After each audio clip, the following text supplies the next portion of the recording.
পৃথিবীতে সবচাইতে শ্রেষ্ঠতম দোয়ার স্থান হলো মা বাবা।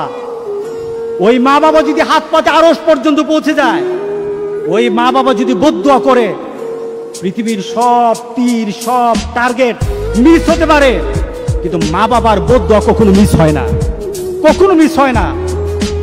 আর সন্তান মা বাবার জন্য যখন দোয়া করে, পৃথিবীর কোনো হুজুর, পৃথিবীর কোনো বুজুর্গ ব্যক্তির দোয়া কবুলের ব্যাপারে সন্দেহ থাকতে পারে, কিন্তু সন্তান যখন মা বাবার জন্য দোয়া করে, এই দোয়া আল্লাহ ফেলে দেয় না। সুবহানাল্লাহ। কারণ মা বাবার এই দোয়াটা শিখিয়ে দিয়েছেন আল্লাহ সুবহানাহু ওয়া তাআলা, রব্বির হামহুমা কামা রব্বায়ানি সগীরা।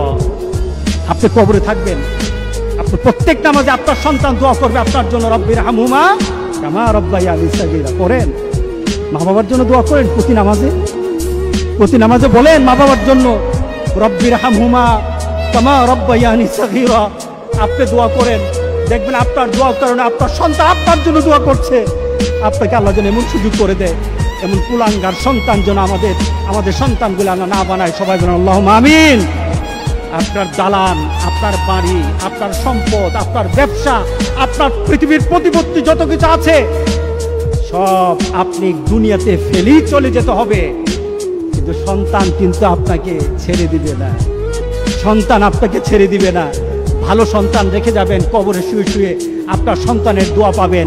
খারাপ সন্তান রেখে যাবেন, কবরে বিপদ বিপদ বিপদ চলতেই থাকবে। আল্লাহ আমাদের সবাইকে হেফাজত করুক। আমিন বলি, আমিন বলি। আল্লাহ।